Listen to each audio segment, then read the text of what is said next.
He had so many plans, all of a sudden, he went to Shoreditch. Found a lady, got pregnant. She didn't even give birth to one child, not two. She gave birth to triplets. Before you know it, demands increased.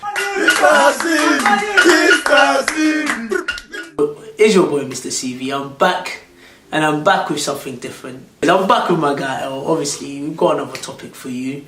There's no one else to dissect this topic. Dr. Miles. I was working the construction site. Okay. And obviously I was chatting to one of the guys, and he's a labourer. He said to me, as he was working another site, one of the labourers, he's been working there for 20 years. And he said that he can't associate himself with someone that's been working for 20 years as a labourer, but hasn't progressed himself. Ooh. But this is the plot twist. The guy that says he can't associate himself with this guy that's been working as a labourer for 20 years. He went to school for 4 years, but he's failed every single year. But when he grabs a shovel, you know, like, it might be his destiny. The point is is it important or is it necessary to progress yourself in the workplace that you've been at? I watched one video on YouTube, I forgot the exact title of the video, but the CEO of a company called Manpower in the US, I believe it was the chief exec, and he was talking about the nature of the workplace and the nature of, you know, job fluidity and movement in the modern world. And he was saying that now people stay in the same job for an average of 3 years. Wow. Like millennials, we tend to shift around a lot. We get to this place, you've been there 2 years, I've been here too long, I need to shift somewhere else. We are into instant gratification.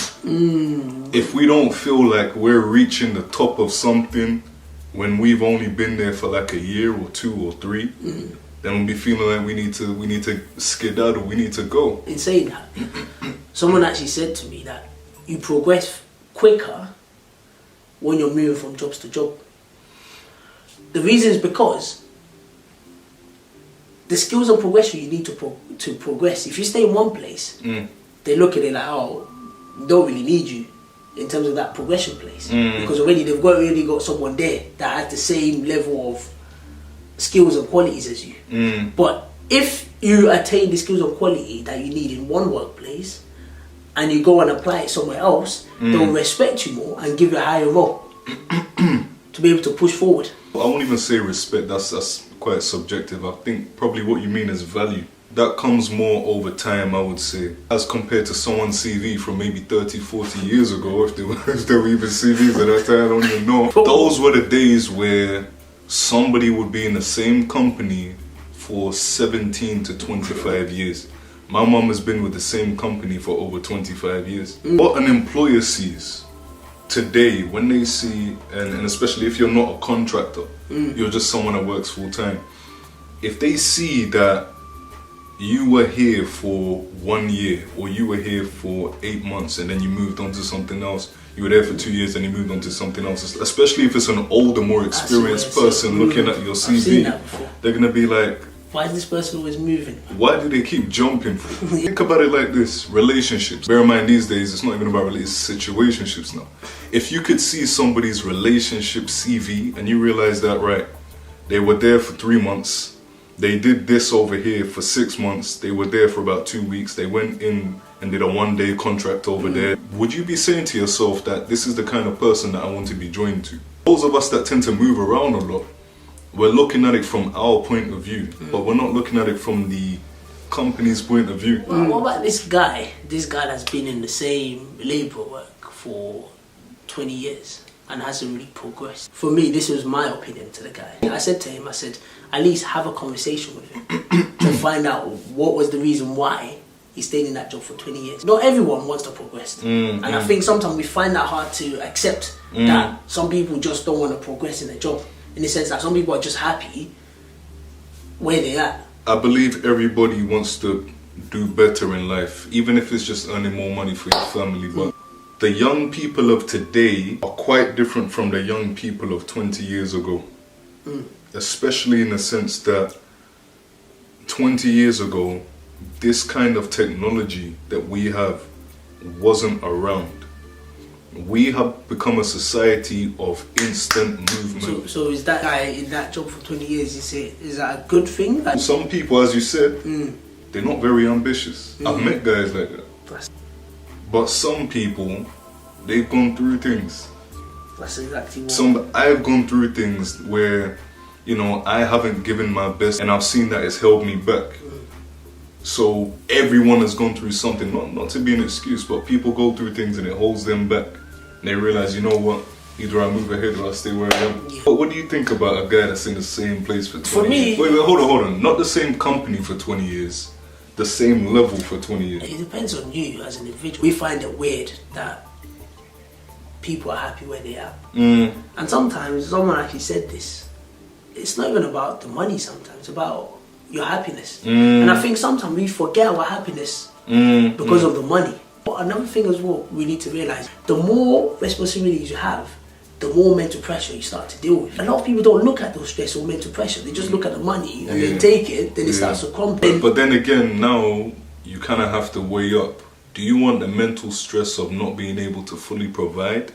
Or do you want the mental stress of being able to provide but being in high demand at work? You have to pick your poison now. I don't want to say he's ignorant of that guy, but for me, at least have a conversation with the person to find out what was the reason why.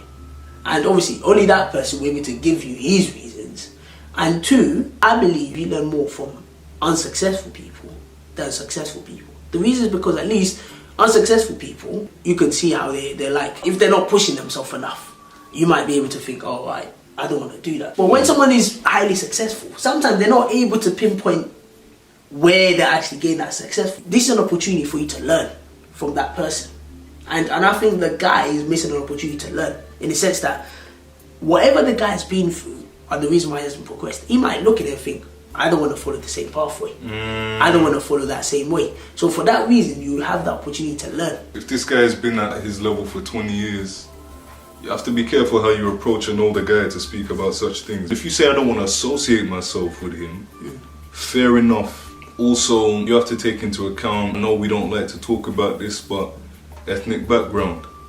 You know, I've heard stories from some of the guys, fair enough, they could be crying wolf. They seem to say that when it comes time to promote and things like that, they say, I put in the same work as so-and-so.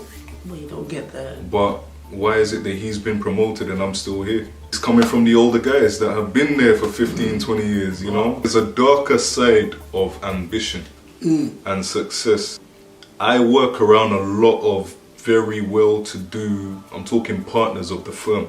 The young people that want to be in these kinds of positions, they tend to think about money a lot. Everybody thinks that what they want, they're going to want when they get there. In real life, you only want the things that you don't have. We want all this money, we want to look after the family, but sometimes all this money that we get, we don't even look after ourselves. We're not even making ourselves happy. One thing the guy was saying, that he said that he could have picked up a new trade or learned something. But when you're in the workplace, you have designated role. You can't leave your role and say, oh, because I want to progress, let me come and start learning, because they don't have the time for you to be doing that. We've created a mindset that certain jobs are good and certain jobs are not good. What you need to start to realize, a lot of people, they look at professional jobs. It's okay, but professional jobs are based on status, name. When you actually go into professional jobs, the pay is not even that great. When you go into it yourself, you think, so I studied 4 years for this? When you look at the things you do from your perspective, from your personal perspective, most of the time you're thinking about the status because it makes me look good. I'm going to disagree with that, because a lot of the time it's not us that cares about the status. It's the people around us that care about the status. That's another thing as well. You need to know where you are. You can't look at other people and say, I don't want to be like you are like them already. There's nothing to say that you won't be like them in 5 years' time. You know what the funny part is? The guy said that he's not going to do labouring after leaving labouring. Guess what? Well, he's back doing labouring. Amen. Again. You really have to humble yourself before you speak about the position people are in, especially when you're in the same position, you're speaking of yourself. The main reason this guy doesn't want to, it seems he doesn't want to associate with this labourer that's been here for 20 years. Number one, he doesn't want to be in this position, but the question is why? It's not necessarily just money. It's a lot of guys that see people in these positions and they've been there for 15, 20 plus years. There's an emotional side to it. Guys look at themselves in terms of what they can offer. And very importantly, what they can offer to women. That's why a lot of guys, when they're doing a certain job, they're very conscious of how they appear to other people, namely women. There's always a deeper reason as to why we want to associate with this person and we don't want to associate with that person. In marketing, we call this aspirational and disassociative groups. Dissociative groups. Aspirational being we want to be a part of that group. We aspire to be like these people. Dissociative means we don't want to be associated with these people. We don't want anyone to look at us and think of that. That's all he's doing right now. You have to listen to what he's actually saying. He's saying he doesn't want to associate. To say that you don't want to associate with another human being, there's a deep reason for that. That's regardless of whatever job people do. Any situation can change at any time. This is what I'm saying. And it's my character that is more important. How I treat people. I could be a labourer and treat people better than someone that is even in a higher position. We all have to start from somewhere. I think broke people are more scared of other broke people. I'll be honest. That's what I'm saying. That you learn more from these unsuccessful people. Obviously, I'm not in no right to call anybody unsuccessful. But obviously, I'm just using that as a generalistic term. When you distance yourself, you're missing an opportunity to learn. And like you said, how can you disassociate yourself with a human being? Here's who I disassociate with. Because I've worked with guys that are lazy. I've been around lazy guys, and when I see that, I keep my distance from them. Because I don't want to be lazy. I don't want to join in lazy. Lazy guys love laziness. And I know laziness is a cancer. I don't stay away from them because of who they are. I love people in general. But when I see laziness and I see that, you know what, you want to hold on to laziness, you like being lazy, you don't mind it, and I say, you know what, okay, goodbye then. Even apart from work, there's so many parts of other people that might not want to associate themselves with you because of something that you do, because of the way you are. Yeah, so, your bad habits. Your bad habits. So that's the only reason really to stay away from someone. You have to understand that the country around you was built by labourers. The city that you walk through was built and supported by labourers. These are some of the hardest working people on the planet. If you're saying that I don't want to be around them, then you need to check yourself because you're in the same position as them. It's fine to be ambitious and it's fine to want to push yourself. But you have to understand that not everybody has that capacity to handle stress and those mental fatigue that comes with being ambitious, because the higher you go, the more pressure on you. And some people crumble under that pressure. I think we're just going to leave it there. Regardless of whatever position someone's in, be always open to talk to them. I talk to everyone. Whilst I'm talking to them, I'm learning from these people. There are things that they know that you might not know. If you disassociate yourself with them, you might miss a chance for you to learn something new. As human beings, you should treat people with respect, with humbleness, and with a sign that at least, regardless of whatever you do, you might have your own personal ambition, and that's fine. Everyone's got their own personal ambition. But don't use that to now look down on someone or look at them that they're less of you. That guy that you look down on, he might be a millionaire. We don't know. Do you know what is so funny? What is that? In a job I've done before, in the last job I did a few years ago, I was working with a guy who told me that his family was actually very wealthy, as in multi-million. He works because his parents told him, if you don't work, you're not getting any of this money. Wow. So he's actually a multi-millionaire. You would never have known that if you disassociate. Listen, I don't think you even need anything else after that. This is your boy, Mr. CV. Have a nice day. These are no right or wrong answers. These are just ways to open your mind. Just be open to learning and be open to improving yourself. Everybody wants to push themselves. But you need to make sure that mentally, physically, you're ready. So prepare yourself, make sure you're ready, and just treat everybody with respect. Here's your boy, Mr. CV. I'm going to leave you right there. Have a good day, and keep sharing the channel, keep liking, and keep subscribing.